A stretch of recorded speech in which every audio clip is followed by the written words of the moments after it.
So I wanted to show you like a little rural village in the mountains of Kyushu in southwestern Japan. This is an area called Kumamoto. It's about in the center of Kyushu. Really rural place.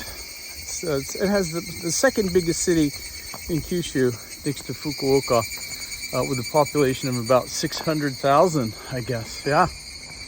So it's quite a big city. And now we're in the mountains, right, surrounding Kumamoto City. This is called Mount Aso. It's east and northeast of Kumamoto City. Really rural place. Great for relaxing and vacationing. And you can hear the cicadas. This is a summertime situation up here. It's about 30 degrees now.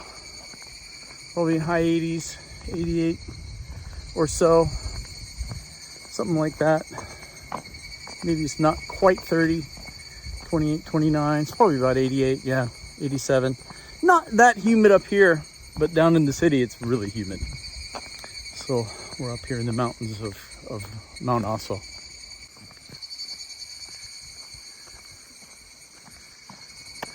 Look at this gorgeous view. This is part of the caldera of Mount Aso, right? One of the largest calderas in the world. Not the largest, but one of the largest. I think it's like third or fourth largest, maybe fifth largest. I think the largest caldera is in Indonesia. But this is one of them. Rice paddy there.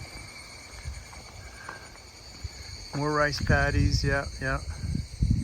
Growing well. Summertime in Kyushu. This is rural. This is actually a village. This village is called Nagakusa, or Eternal Grass. Cool name. I think it suits it. Seriously, eternal grass. Eternal grass, eternal rice paddies, eternal trees, and look at this blue sky today. Today's just a gorgeous day. I just had to do this. Come out, take some video.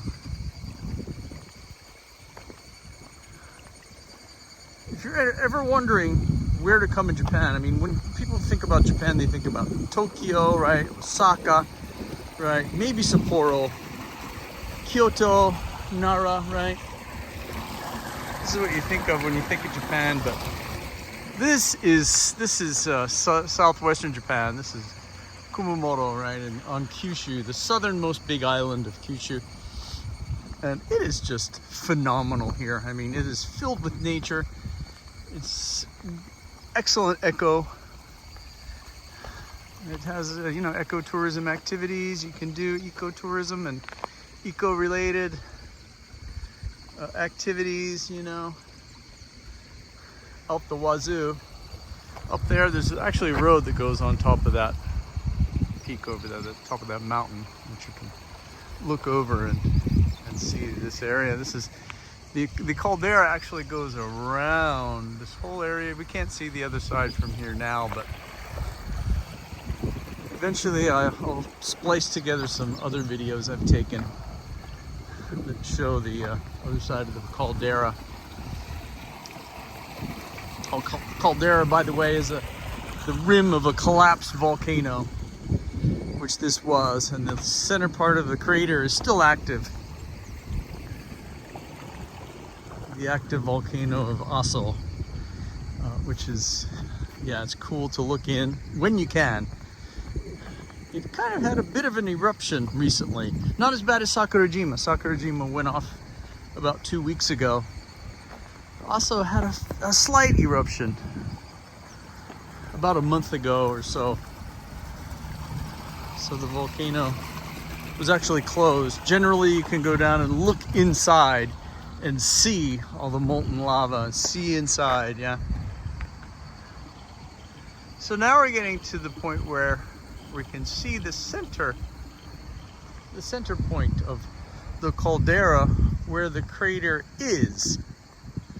We can't see the crater from here, but we can see the actual area in which it's located. I think we can see it. If I go over here more, I think we can have a better view. This is just, for me, this is just an incredible way to spend my time in nature. Really lucky we can walk along here.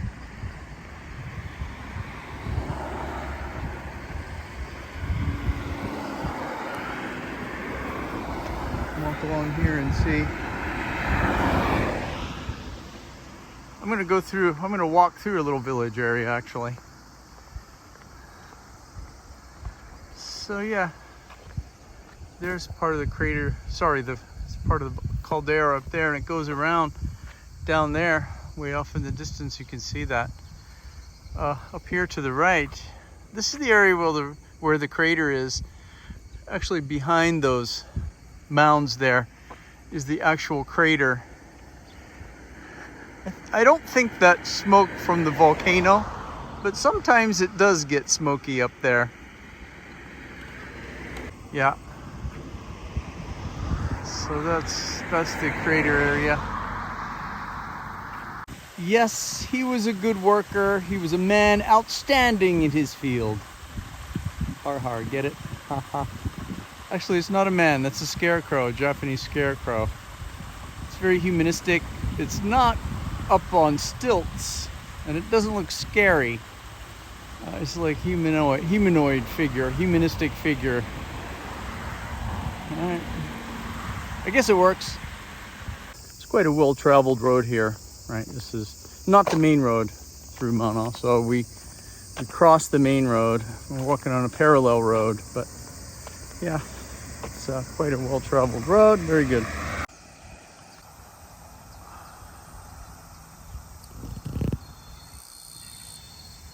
There's a train in the distance there.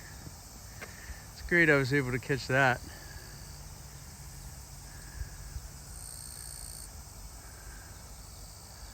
Very quaint. It's like very European almost, right? Very quaint little town. This is a settlement within the caldera, and we got a little train going on there. Yeah. Let's watch it take off.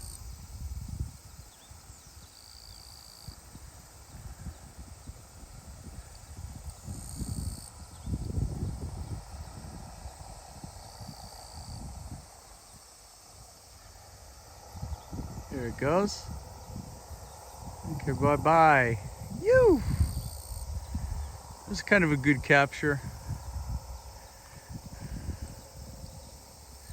All right, let's keep moving onward, shall we? We're gonna be doing this little walk through this village over here. That little village right there is Nagakusa. I think it extends up there a little bit too in front of us. Here we go. Yeah, I'll walk with the camera here a little bit. I don't want to be the conspicuous gaijin, so I'm probably not going to be talking much through that little tour we're going to go on. Really, yeah, because it's almost dinner time. Maybe people are chilling out.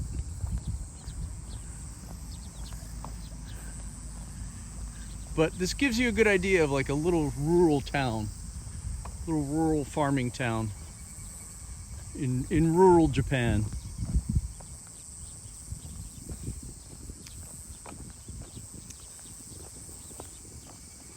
I mean, you gotta wonder, like, what do people do here? Everybody wonders that. What do people do in a small town?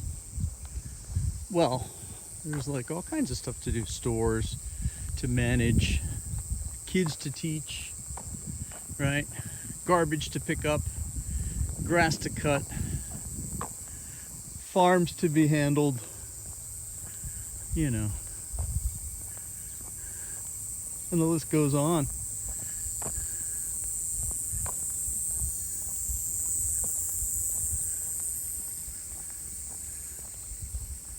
So I'm just going to walk through here a little bit, just on this main drag here.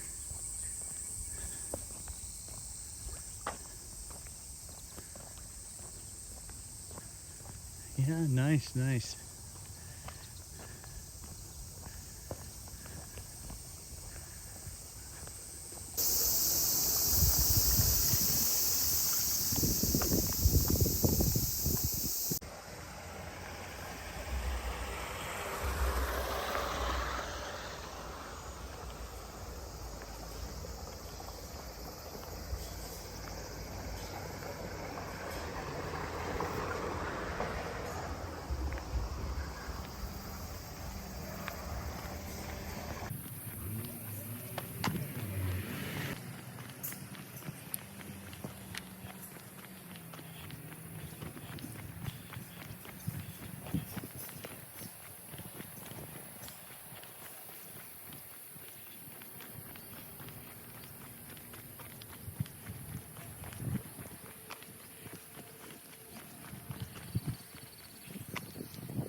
rural train tracks. One train track, actually, right? They take turns coming and going. Gotta have good timing for that one.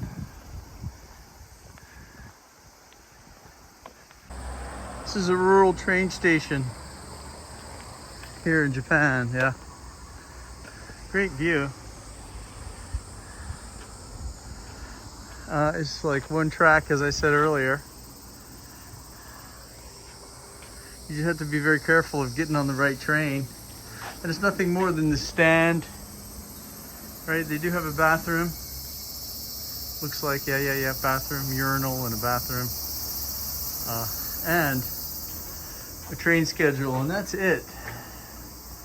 As you can see, these lines it's not very active, yeah. It's like 1 an hour. This is going over to Oita, to the left, right? And it's basically, as you can see, 1 an hour. At 9 o'clock there too, 9 o'clock in the morning, then it goes nothing at 10 o'clock. 11:47, nothing at 12, 1:28, 2:32, 3:34, 4:45, 5:24, 6:58, nothing at 7, and then there's 8:30, 9:19, 10:18, and 11:38. Let's go into Oita.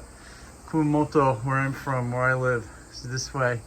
Same deal, yeah, almost the same deal, but there's nothing at 9 o'clock going, and more going to Kumamoto, 2 at 7, 7:01, 7:57, 8:51, nothing at 9, 10:39, nothing at 11 or 12, right? So if you want to get there on a train, leaving at 11 or 12, you're a little bit in hot water, because you're not gonna make it. You're a little bit, shall we say, screwed. 1:15, 2:42, 3:27, 4:33, 5:58, nothing at 6. Wow. 7:07, 7:45. So the one we saw over there that I took the picture of, I was over there when I took the picture of the train that stopped here. So yeah, that was the 5:58 one. 17:58 is 5:58. That was the one we saw from over there. I videotaped it from over there. Then I walked around here, came up, and I'm in the station now. Nothing at 8, 1 at 9, 12, and 1 at 10:06. Woo! There you go. Okay. All right. That's it. Rural train station in southwestern Japan.